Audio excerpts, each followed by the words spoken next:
Welcome back to my third interview with Behind the Brand with Angelica De Leon, and I am so excited for today's guest. We have been talking about this for some time now, and I'm just so happy you're here. This is Lisa Gonzalez. Welcome. Thank you. Thank you for having me so much. I know we've been talking about this for forever, but I am happy we made it. Okay, awesome. So I'd like to start first and foremost. This woman has changed her name multiple times. Not legally, though, not legally. Not legally, but she's changed it. I want to start there. Why? So your birth name is Lisa Gonzalez, but you go by Vega. Why is it that you changed your name? What about that makes you? I believe that we are born with one name, with one identity, because our name is basically our identity. But within the years, we evolve and we become somebody different. We keep certain things certain aspects of our personality, but we evolve. I hope we evolve. And this is what happened with me. I evolve, I become a new person, and I just say, you know what, my name doesn't match my personality anymore. Okay. And I built a new me. I changed who I was. I became someone that I dreamed, someone that I looked up to, and I changed my name. And I believe that we all should okay, we're born with one name, but we evolve to be somebody else and grow. And you know, sometimes our name doesn't relate with us, doesn't resonate with us. Okay. All right, I love that. So basically you build yourself while you're living, you're building yourself and doing things that resonate with you, which is, I love that you said that, because a lot of times we don't do that. And when we do, though, you can feel the difference. Absolutely. And then you embrace and embody that name and embody that personality. Okay, so I love this. But now to why we came here in the first place. Aviation. A lot of times I feel that the things that we, end up doing in our life are things that we're called to do. Maybe we grew up in a family business, that there's multiple generations of your mom, your grandmother that have been in this industry, or it's things that people, I feel, I call them the lucky few that are walking the planet that really knew what they wanted to do from a very early age. God, I always admire that kind of people. Like, oh my God, how come you were born with knowing what you want? Like this knowing, this instinctively very deep knowing about what you're supposed to do in this lifetime. And so because the aviation industry is, I think, historically a male-dominated field, I think now I like how you put it. Historically, so things are changing. Things are changing. Why aviation? What called you towards aviation? Like, what was your first experience in that world that made you feel like, yes, I love this? Well, it's one of the most exciting industries in the world. I can tell you that. I mean, if you're in this industry and you don't know half of the planet, I don't know what you're doing in this industry. But besides that, to be very straightforward with my answer, in the aviation was my very first job, like a very first job with a paycheck, because of course, coming from my background, I had 12 years old when I started working. But my very first formal job, it was with United Airlines as an unaccompanied minor agent during the summer. As soon as I woke up, or stepped in the airport, I fell in love with the airport. I fell in love with the aviation industry. It wasn't a 9 to 5. It was something that I could be at 4 a.m. at work or 2 a.m. at work. So I love that. I love that flexibility. For the most part, I love being in contact with people, helping people. And those people that I came across were kids that, maybe were flying because their parents had split, and you with a joke or with a gum or with whatever occurrence, you make them their day. You made their day. Yeah. So yeah, I fell in love with that. I love that. I really love that. And then we go back to, the experiences that kind of build upon who you are and resonate with you. So aviation basically resonated with you. Absolutely. Yes, absolutely. Okay, I love that. Okay, so my next question, I would say, I want to take it back, right, to business, because that's our topic of what we're discussing and all of that good stuff in business. The one thing that I have experience with and we share in common is, and I'm pretty sure a lot of people share in common, but it's something that you can either grow out of it and you're a better person because of it, or you get out of it and you're traumatized for life. I'm talking about family business, right? So this Oh my God, you're dynamic, so right when you say traumatized. this type of dynamic, I think people don't talk about it enough, because I really do feel that, it's almost like what happens in the house stays in the house. What happens in a family business truly just stays within the family. It's never something that is for the public to know, because it's your family. And it's something that really can either make you or leave you traumatized. So I want to know a little bit about your experience in your family business and how you felt that experience helped you with this aviation world, because it's talking about entrepreneurship versus corporate, and how what dynamic that helped with, your growing in the aviation world. Well, two questions in one. Basically, my experience with my ownership and entrepreneurship, and then how I transferred that to my Mm-hmm. aviation world. Well, my experience with with family business is crazy because uh, I mean, I wouldn't recommend it. I loved it. It formed who I am as a businesswoman, Mm-hmm. which I love my perspective when it comes to business and how fast I could know if something is going to work or not. Okay. Um, of course, taking in consideration numbers and statistics and things like that. But besides that, when it comes to transferring my knowledge from being a entrepreneur to being now an employee or a W-2 employee or something like that, I would say that it's taking initiative, because as an entrepreneur, anything or everything that you're Mm-hmm. gonna do is gonna be done by you, Yes. under your supervision, and because you ordered it and because it's necessary. Nothing it gets done without you authorizing it or you being the one who took the initiative. And I would say that in corporate world, a lot of people that are in the up in the ladder take initiative, but people that are down there, that they're starting, it's that mentality and that mindset. It's not really that taught. Or when I started, it Mm-hmm. wasn't really as taught.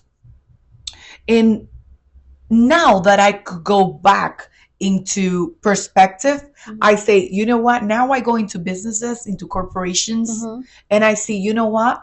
I know how much effort this company had to put down in order for them to accomplish this big accomplishment. Okay.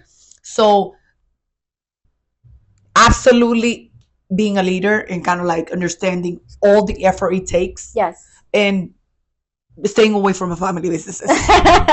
So you learn two things: stay away from family businesses if you can. If you're born into it, you're just born and into it. and you know what, I just said that as a joking, Of but of course. course my experience is not really everybody's experiences. Uh-huh. For my experience, I would rather, and to be honest and not to get too personal, I didn't last more in the family business because it wasn't my passion.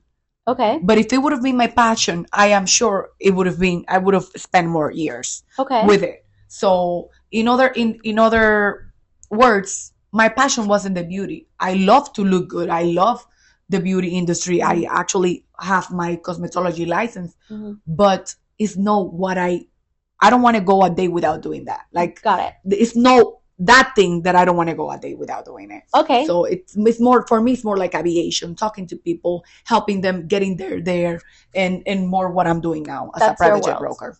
Awesome. So would you say that what you learned in entrepreneurship helped you inform your kind of personal brand, your professional brand in the aviation world? Well, more than my brand, because I believe that that's more like another aspect of the business, more like my approach Okay. when it comes to my customer service Mm-hmm. and how I specialize in what I do. Or also maybe your appreciation towards the larger Absolutely. organization as in a Oof. whole, because now you know exactly what it takes to build a business, to do all these things that the founders of this big corporation would have to do. And even if there's the founder is long gone, there's still a No. dynamic of how do we initiate these things. So now that you know how to actually start your business and you've done that, you appreciate it so much more now. In all the departments, do you know how many departments does a corporate has? HR, operations, crews. This is a lot of departments that, in order for a corporation thrive, succeed, be open to the public in the stock market, and it's a lot of departments, and that I would say it's one of the biggest points of success, because if you divide things, you could tackle each individual thing, but when everything is together, it's only one person tackling to all those big tasks, it gets really messy, chaotic, very chaotic, organized chaos. Okay, so let's get into this aviation world, because I've always grown up seeing flying private jets and music videos and movies and all these glamorous things that you think, oh my gosh, I have to make $1 billion a year to ever afford this. And although we know it is a misconception, it's a misconception that is true, but we also know that it takes a little bit. You need to have a little bit under your belt, right, to do this. Absolutely. But talk to us about how flying private, how that might be attainable for the person that may not be super rich, but they're doing okay for themselves. They can splurge on a thing or two. For any boyfriends out there, this is definitely an idea. If you have, of a private trip, right? A private trip, why not? Just splurge on the girlfriend or the wife, the fiance, whatever it is. Absolutely. But how can this be attainable for people? Well, to be very careful with what I'm about to say, this is only based on my experiences and my knowledge to the extent. I have only been in the private aviation for 2-3 years now. Okay. I have been in general in aviation for about 10 years, but in private just 2-3 years. And to go and answer your question precisely, you don't have to necessarily break the bank, because there are ways to do it. Okay. Okay, wait, hold on. You do not have to break the bank. That is key. Okay, so all right, continue, please. Why? Because they're empty legs. Something called empty legs. There are systems and companies that offer these services. Okay. You can Google them. You're gonna find them. I'm not allowed to mention them, but yes, you could Google them. You're gonna find them. Another thing is you could. There are other kind of companies that are private jet operators or operators. They're not private jet per se, because it's a smaller aircraft that operate from FBOs, which are basically lobbies or stations in private airports. Okay. So are you following more or less? Am I explaining myself? I think so. I think you said something that's so beautiful, because whenever I don't know something and I just hear a glimpse of it, I just Google it. So yeah, I'm catching on, and then whatever else additional information we can Google. But we're catching on, yes. So basically, you would book a flight. You will leave from, let's say, Teterboro. Okay. We're in the tri-state area. Say Teterboro to OPK, which is Opa-locka, Miami, OPF, which is Opa-locka in Miami. Okay. And you would fly from here to there out of a private jet, out of a private airport. Okay.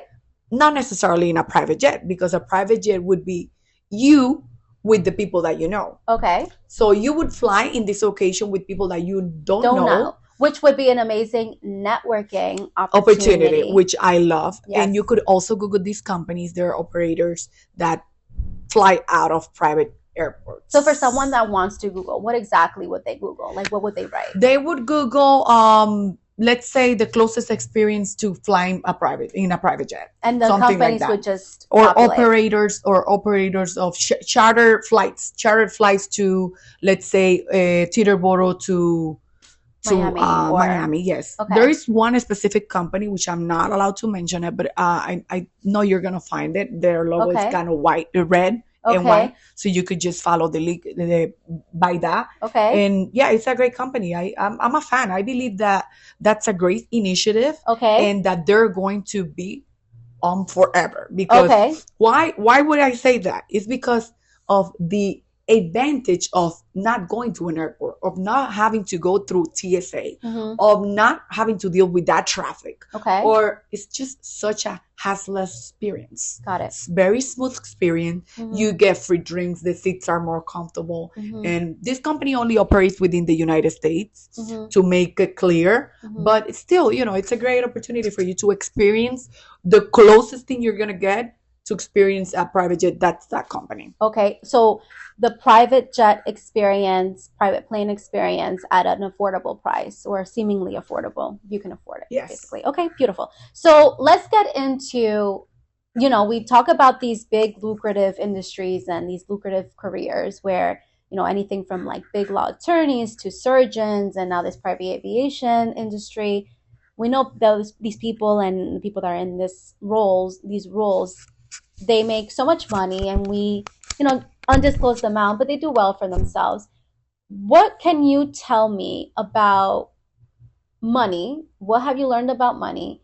And what can you share with the audience about what they should be doing with money once they've made a lot of it? Since we're talking about this high and lucrative industry, we're in it. Let's talk about what we would do with the money once we start making it. Well, as you mentioned, it's just my personal experience. I'm not any financial advisor or anything like that. Disclosure and disclaimer. Yes, please. But what I did as soon as I encountered money, I started, facing money as an adult, was invest my money. Okay. And not only into the stock market or real estate or businesses, but also be very careful how you treat money, because it's not only a physical thing, it's also an emotional thing, a spiritual thing. But for your own words, because you're going to talk about yourself in the way that you see yourself, share with the audience a little bit about what you feel your brand is and what you would like people to know you as. As a private jet broker, I don't like that name. I don't like that title. I always say I am a connector. I connect people to their dreams, goals, and aspirations. Okay. And that's how I like to call myself, because people travel for multiple reasons.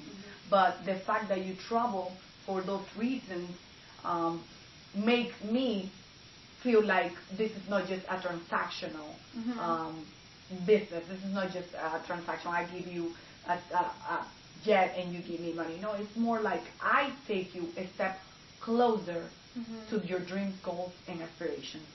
That's amazing. I really, really love that, because it's true. You are a connector of, when I want to go see my mom that maybe lives across the country, you help facilitate that, and you left me with a beautiful memory, a beautiful experience, and absolutely, I would also see you that way. So thank you so much for doing this. I'm so excited. We've been planning this forever.